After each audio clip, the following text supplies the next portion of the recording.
Hey beauties, welcome back to my channel.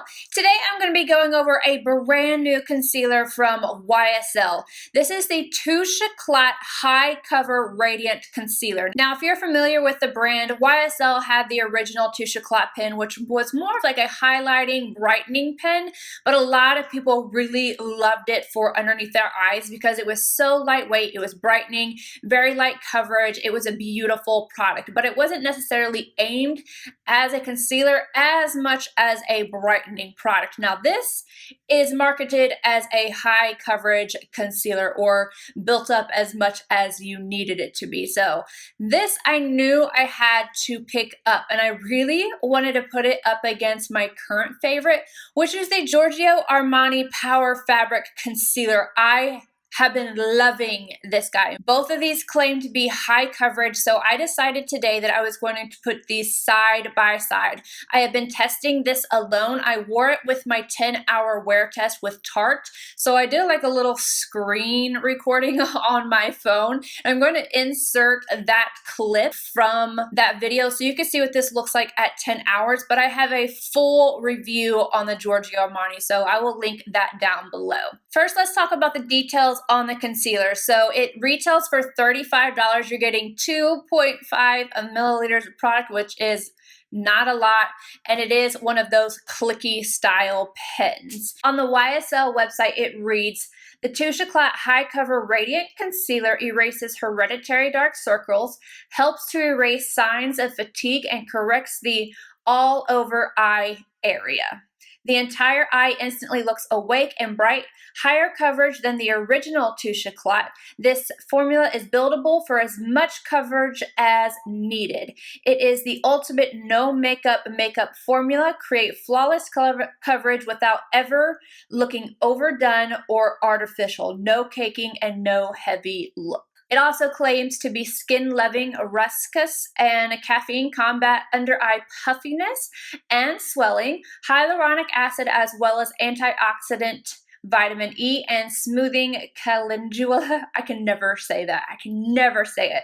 Protect and care for the delicate under eye area. Right now, I'm going to apply both of these concealers side by side. I'm going to show you them up close, and then I'm going to talk about the differences and how I feel about the YSL one. On the freckle side, I'm going to go in with the Giorgio Armani Power Fabric Concealer in the shade number 4. And then I am going to go ahead and click out some of the YSL, and I've got the number 1.5. I originally got, I think, number 2 or 2.5 peach or something, and it was way too dark. So this color is perfect for me, but it is a little bit lighter than what the number 4 is. So I go in with the number 3 as well. Been testing out different colors of the Giorgio Armani. So I added just a little bit of the number 3 to get them to look the same color-wise. And then I blend them out. Before I set these with powder, I'm going to go ahead and scoot you guys in so you can see what they look like up close.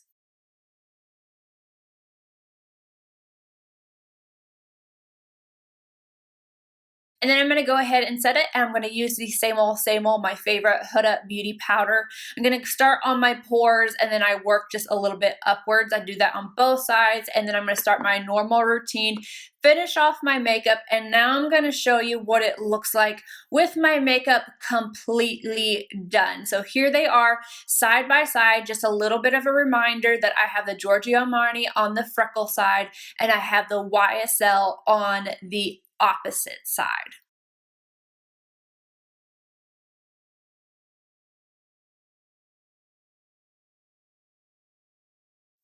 Now, as you can see, these look very similar. I feel like maybe the YSL, just looking in the mirror, I don't know what it looks like on camera, but looking in the mirror, to me, the YSL looks like it has a little bit more coverage, but it doesn't look heavy or anything like that.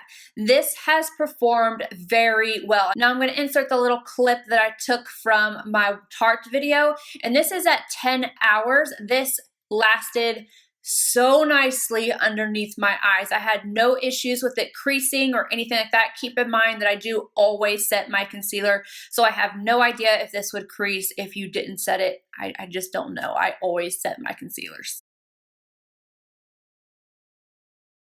I love the way that this looks on the skin. It looks very natural. I feel like I get a solid medium coverage out of this. I'm sure I could build this up, but I don't like doing that with products. I like to just use one layer, and I think it looks beautiful. I'm highly impressed with the longevity. I'm highly impressed with the smoothness, everything about this. There is one thing or two things that I don't like about it. The first thing is the clicky pen. That gets on my nerves, and it's already squirted out on me randomly twice, and it ruined a pair of jeans. Like the one time that I'm not wearing my sweatpants where I would normally just like, wipe off my hands, it squirted out randomly, shot, and went on my pants. I was like, no! Because concealer and foundation, anything like that is just hard to get out. And so yes, and it's done it to me twice. I was like clicking and clicking and clicking after I'd already gotten the product up, and it just wasn't coming up. So I don't know if I have one that's like defective, I have a defective clicker, or if that's just something that's with the concealer in general. You guys let me know if you've tried this and had any issues with it randomly just like spurting out. But the other problem is that it's 2.5 milliliters. So $35, 2.5 milliliters. This one's $34, and it has 6 milliliters, which is more than double the amount of the YSL. So that's the one thing I hate about like pen styles like this. It seems like, oh, you're gonna get a lot, but there's really just a tiny little amount in here. But I have to say, it is beautiful. I think it is gorgeous underneath the eyes. I really couldn't tell you that, like, I'm looking at my eyes and it doesn't look like I have two different concealers on. I think that the Power Fabric is just a little bit more lightweight and just a little bit more skin-like. But then at the same time, this one's lightweight and skin-like as well. I just feel like I get a little bit more coverage out of this one. They're very, very, very, very similar. I want you guys to tell me what you think.